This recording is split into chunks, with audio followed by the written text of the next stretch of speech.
નમસ્કાર. Sanjay maths and science એકેડમીમાં ફરી એકવાર સૌનું સ્વાગત છે. આજે આપણે ધાતુઓ અને અધાતુઓ ચેપ્ટરમાં એકદમ અંદર ઉતરવાના છીએ. ક્યારે વિચાર્યું છે કે આપણે જમીનમાંથી જે ધાતુ ખોદીએ એ સીધી વાપરવા જેવી કેમ નથી હોતી? બસ આજે આપણે એ જ રહસ્ય પરથી પડદો ઉઠાવીશું અને સમજીશું કે અયસ્કોની સમૃદ્ધિ એટલે શું. તો ચાલો શરૂ કરીએ. ચાલો એક મજાની કલ્પના કરીએ. માની લો કે આપણે બધા ખજાનો શોધવા નીકળ્યા છીએ અને આપણને જમીનમાંથી કંઈક મળે છે.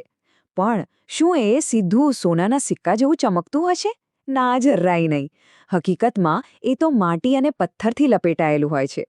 મતલબ કે આપણા ખજાનાની સાથે ઘણો બધો બિનજરૂરી સામાન પણ આવે છે. તો સવાલ એ છે કે આ કાચી ધાતુમાં બીજું શું હોય છે? અને જુઓ, આ જ તો આપણી ખરી સમસ્યા છે.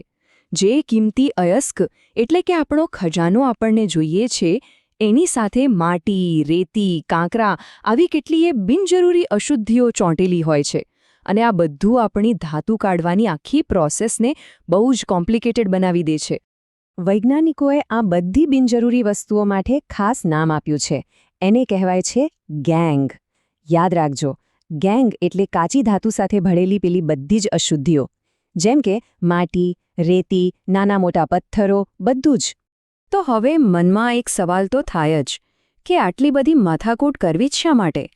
શું આપણે આ માટી પથ્થરવાળી ગંદી કાચી ધાતુમાંથી સીધે ધાતુ ના કાઢી શકીએ? શું થાય જો આપણે એવું કરીએ તો? ચાલો જોઈએ. સાચું કહું તો પરિણામ બહુ જ ખરાબ આવે. જો આપણે ગંગ સાથેની અયસ્કને ગરમ કરીએ તો એક તો જબરદસ્ત મહેનત અને બળતણ વેડફાઈ જાય. ઉપરથી જે ધાતુ છેલ્લે હાથમાં આવે એ પણ શુદ્ધ ન હોય. અને સૌથી મોટી વાત, આખી પ્રક્રિયા એટલી મોંઘી પડે કે ફાયદાને બદલે નુકસાન જ થાય. તો પછી આ બધી તકલીફોનો ઉપાય શું? વેલ, ઉપાય એકદમ સિમ્પલ છે. જેમ આપણે રસોઈ કરતા પહેલાં શાકભાજી બરાબર ધોઈએ છીએ, બસ એ જ રીતે ધાતુ કાઢતા પહેલાં કાચી ધાતુને એકદમ સાફ કરવી જ પડે. આ સ્ટેપ બહુ જ જરૂરી છે. અને આ જે સાફ સફાઈ કરવાની પ્રોસેસ છે ને, બસ એને જ વિજ્ઞાનની ભાષામાં કહેવાય છે અયસ્કોની સમૃદ્ધિ. સિમ્પલ શબ્દોમાં કહીએ તો ધાતુ કાઢતા પહેલાં અયસ્કમાંથી પેલો બધો કચરો એટલે કે ગેંગ દૂર કરી દેવાનો. અને અયસ્કનું સંકેન્દ્રીકરણ પણ કહેવાય છે. આખી વાતને એકદમ સરળ રીતે સમજીએ. જુઓ, આપણી પાસે પહેલાં હોય છે ગંગ સાથેની અશુદ્ધ અયસ્ક. પછી એના પર સમૃદ્ધિની પ્રક્રિયા થાય છે.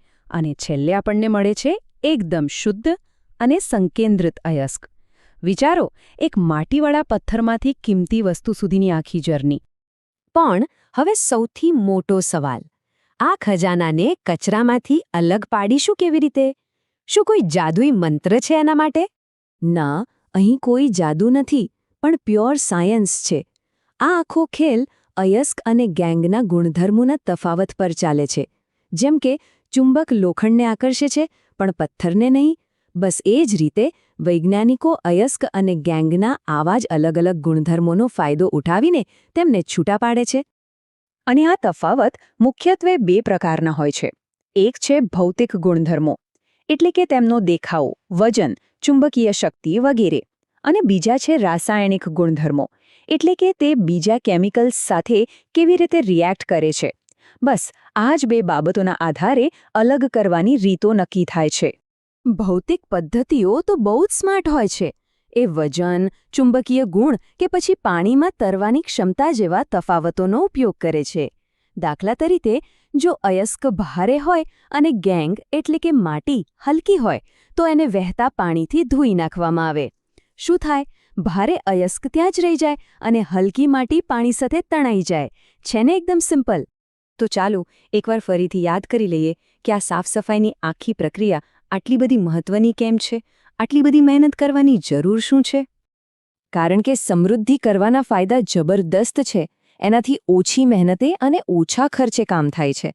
શુદ્ધ ધાતુનો જથ્થો પણ વધારે મળે છે. અને સૌથી અગત્યની વાત, આનાથી જ ખાણકામની આખી પ્રક્રિયા નફાકારક બને છે.